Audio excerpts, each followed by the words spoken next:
Welcome back to my channel. అందరికీ నమస్కారం. శ్రావణ మాసం వచ్చిందంటే చాలు మహిళలు ఫుల్ బిజీ.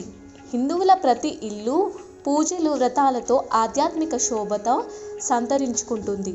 శ్రావణ మాసం ప్రతిరోజు పూజలను చేస్తారు.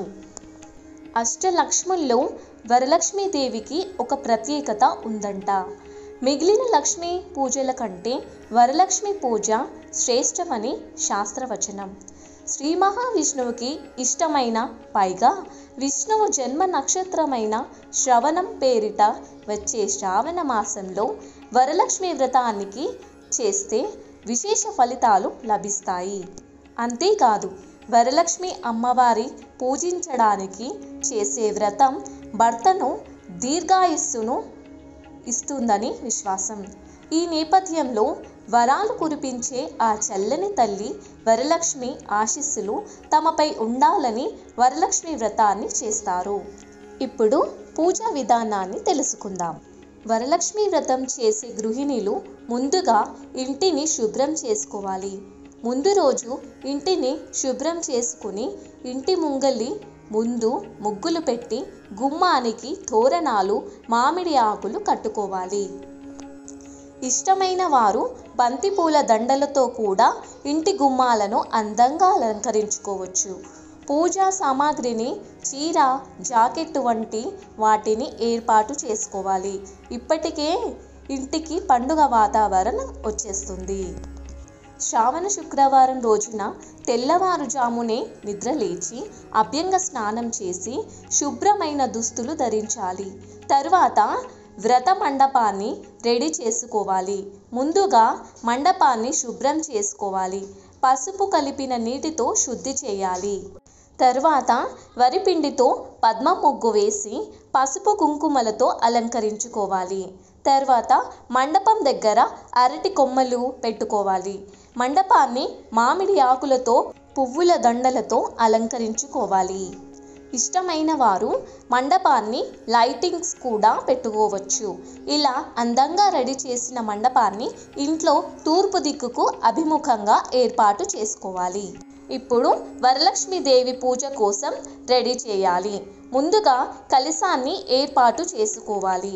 ఇందుకోసం వెండి లేదా రాగి లేదా ఇత్తడి, ఇలా ఏ లోహంతో చేసిన కలశాన్నైనా తీసుకొని దానికి పసుపు రాసి బొట్టు పెట్టి అందంగా అలంకరించుకోవాలి. అందులో బియ్యం పోసి మావి చివుళ్ళు వంటి వాటిని పెట్టి కొబ్బరికాయను కలశంలోని మావి చివుళ్ళపై పెట్టాలి. ఇప్పుడు ఎరుపు రంగు జాకెట్ను తీసుకుని దానిని కొబ్బరికాయపై పెట్టి ఆభరణాలతో ఆ కలశాన్ని అలంకరించాలి. తరువాత పువ్వులు పెట్టి ఆ కలశం దగ్గర కూర్చొని ఉన్న లక్ష్మీదేవి విగ్రహాన్ని లేదా పటాన్ని ఏర్పాటు చేసుకోవాలి. పూజ చేయడానికి ముందు దీపాలను వెలిగించాలి.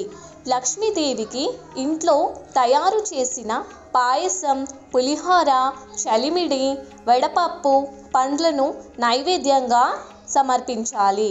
ముందుగా విజ్ఞానాలకు అధిపతి వినాయకుడిని పూజించాలి.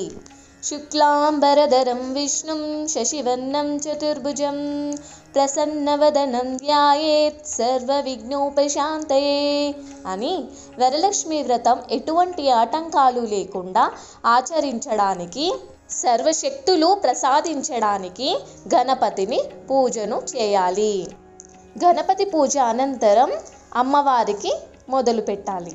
సర్వమంగళ మాంగళ్యే శివే సర్వార్థ సాధకే శరణ్యే త్రయంబకే దేవి నారాయణీ నమోస్తుతే అంటూ వరలక్ష్మి వ్రతాన్ని సంబంధించిన పూజ మొదలు పెట్టాలి.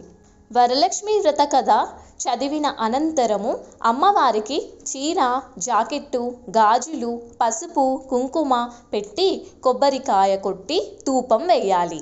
ఇలా లక్ష్మీదేవికి పూజ చేసిన అనంతరము హారతి ఇవ్వాలి.